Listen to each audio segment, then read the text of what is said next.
Morning. Welcome to the Cliffs exhibits where we have our blue-throated macaws at the Houston Zoo. My name is Steve. I'm one of the bird keepers here at the zoo. And these are our 6 blue-throat macaws. These are all female. They were all raised here at the Houston Zoo by their parents. One of the great things about them being raised by their parents is that parent-raised macaws make better parents. We have 2 breeding pairs, and they raise their own kids with no problem. You can see they like nuts. In the wild, they'd eat palm nuts and various other nuts that they could get. These were thought to be extinct in the wild. In the mid-1980s, they found a small population, less than 1,000, in northern Bolivia. They live in the mountains up to about 1,000 feet. So there's fewer than 500, between 500 and 1,000 left in the wild. These are all between 3 and 7 years old. They're young girls. Macaws mate for life. So if you saw a flock of these in the wild, you'd see pairs flying together, sometimes with their wings touching. So the nuts that I'm giving them, it's only something we give them when we're doing a keeper chat or something like this. So we call that enrichment. It's not a typical item, so it gives them some variety in what they eat. Enrichment is whenever you can give an animal extra choices, something novel, something different that stimulates their mind or just gets them excited. We can also use nuts for training or any treat that an animal likes, but in this case, nuts. We're not actually doing training with these guys, but one thing I am doing is teaching them that they need to be on these perches here before I'll give them nuts. That's called conditioning. It's like a kind of training. And that way, if they're on the wire and they're getting their nuts, they tend to fight more. If they're on the branch, it's easier. Easier for them or easier for us. So that's one thing we do when we're working with them, is try to get them in a situation where it's going to be less fighting for them and easier for us, everything calmer.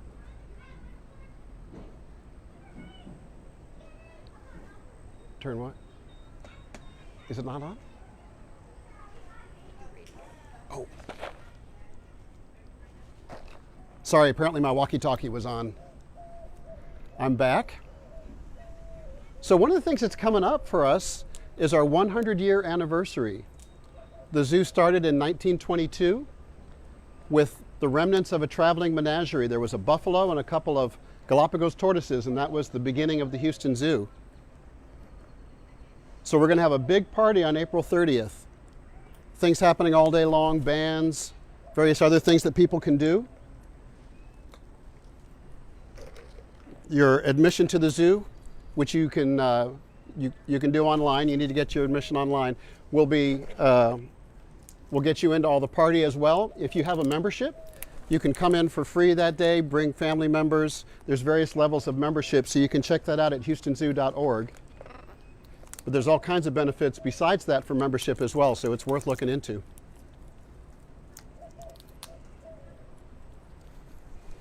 You can see this is a Brazil nut. They're very, very thick, and macaws have no problem cracking those open. Macaws live a very long time. These guys in a zoo will live up to 80 years. In the wild, somewhere over 60 years. They don't know for sure because that's such a long time. No one's followed a macaw through its whole life in the wild. But it's always shorter period of time in the wild than it is in a zoo. It's hard to be a wild animal. They nest in holes in trees. They lay 3 eggs that they sit on for about 25 to 26 days. And once the babies hatch, they stay in the nest for almost 3 months before they come out. Oh. So you may see, it's kind of hard to see, but you may see up in the back, we have 2 Venezuelan troupials. They're very pretty relatives of orioles. Down here, we have our male blue-billed curassow. Blue-billed curassows are also critically endangered. There may be less than 500 of them left in the wild in Colombia. We've been very successful breeding them here at the Houston Zoo for a long time now. They're also breeding them in Colombia. They're starting to put camera traps to investigate whether there's suitable habitat to release them in. So hopefully sometime in the future, we'll actually be releasing blue-billed curassows, some which were raised here at the Houston Zoo in the wild. So that's one thing that your zoo membership or your zoo admission does, is it helps us support programs like this in the wild. So we're not just having animals here in the zoo, we're actually helping animals in the wild to survive and helping a habitat to survive. So you're not just supporting us, you're supporting the wild when you come to the zoo.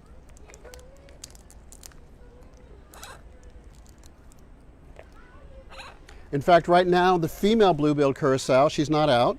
She's in the back and she's sitting on 2 eggs that we'll let them hatch and raise their babies here in the exhibit. This exhibit is in the Pantanal section, South America's Pantanal. There are giant otters and howler monkeys and an anaconda and bird aviaries and a jaguar. It's a fairly new part of the zoo and it's very beautiful. It's a world-class exhibit, as good as any zoo you'll see in the world. So peanuts are definitely the favorite. You can see them down here crowding me for the peanuts. There's fruit hanging on the wire as well, so I'll stop with the nuts and they'll go over and start to eat that. Matter of fact, I think I can probably pick up a piece of corn they dropped.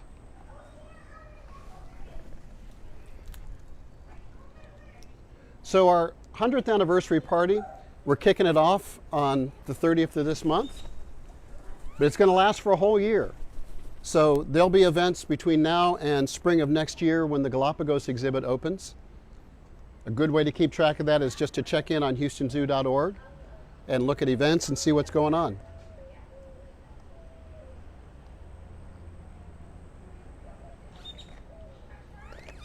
So one of the things you can do to help save these macaws in the wild really is just come to the zoo. We have conservation partners all over the world, and your admission and your membership helps us fund these wild, what we call conservation partners, these people that are working in the natural habitat to save these guys. Another thing you can do is not support the pet trade in parrots unless you know where that parrot came from. There are still parrots being taken from the wild and brought to the United States to be sold. So if you buy a parrot, know where it came from and be sure it was bred in captivity. That's a very important thing you can do to help animals in the wild, to help parrots survive.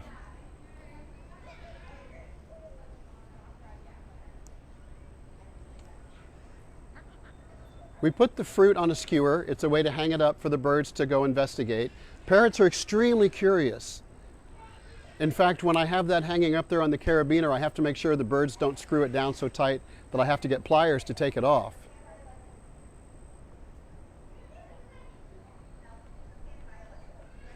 So you may notice the bare skin around their eyes.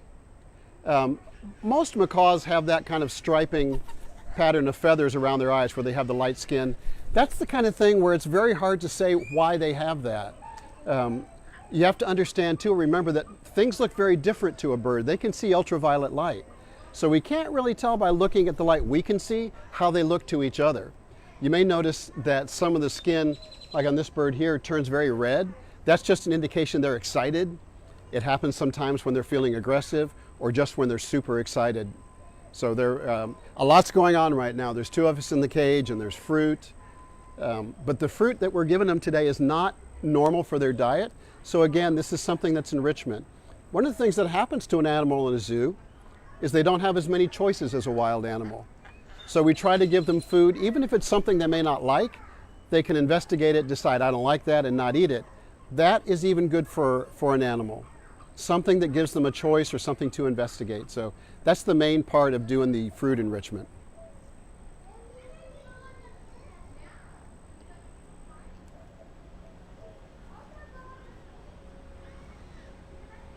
Blue-throat macaws nest in holes in palm logs. What that means is you need big old trees, some which are dead and rotten so they can dig into them. They might use a hole another bird digs and enlarge it.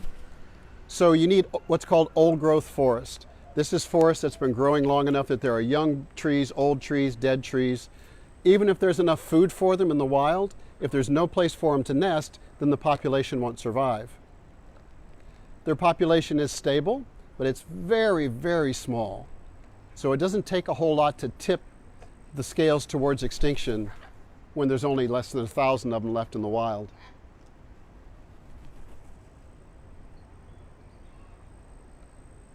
Mine. Okay. One of the things that's fun about macaws is how smart they are. They're about the smartest birds in the world. It's kind of a tie with crows. They have a lot of personality. They're very fun to watch. I've worked all over the zoo. I've worked with primates and small mammals. One of the things I like about birds the most, there's so many different kinds and they have so many different lifestyles. There's small songbirds that are investigating everything, but they will look for various bits of food. You can hide their food all over the exhibit. They're very pretty. They have beautiful songs. There's big birds like macaws that are much more intelligent. You can do a lot more puzzles with them, for instance, for enrichment. One of the great things about working with birds is they're not real destructive unless they're macaws to their environment. So it's much easier to keep the cage looking nice when you're dealing with small songbirds than when you're dealing with an elephant or a gorilla. But mostly, there's so many different personalities, so many different lifestyles, and they're so smart. Even the small birds that you might think aren't that smart, a lot of birds are very intelligent. It makes them very interesting to work with.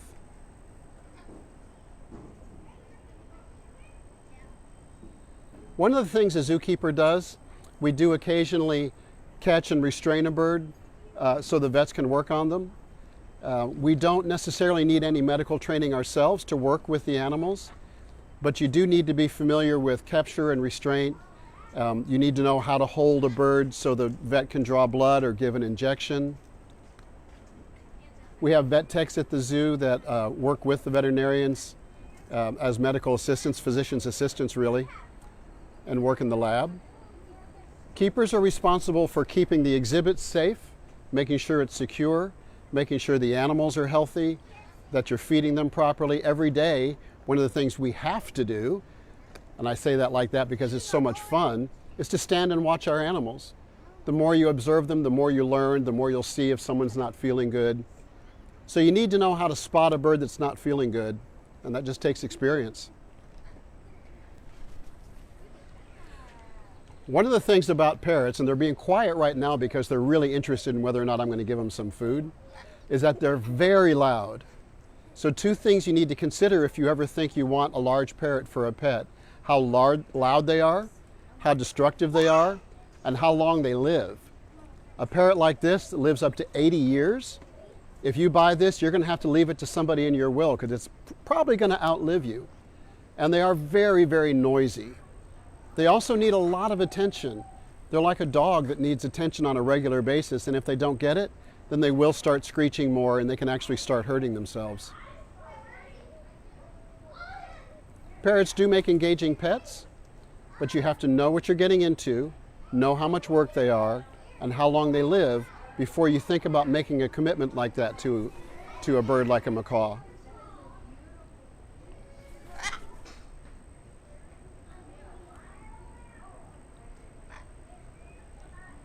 These are young birds. They're all between 3 and 7 years old. That's why we're fairly confident that we can flock them together like this, 6 of them in the same cage. If there was a male in the cage, it might not be as peaceful because there'd be competition. But since they're all female, there isn't so much of that going on. Some of the birds are dominant. You will see some fighting now and again, but it's never bad.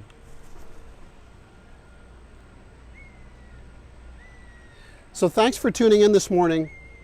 We appreciate everything that people do to support the zoo, from tuning into Facebook to coming to see us. Don't forget, on the 30th will be our great big beginning of our birthday bash. All kinds of fun stuff going on at the zoo. That's going to be going on for the next year. So thanks so much for tuning in this morning and supporting us. I hope you had fun.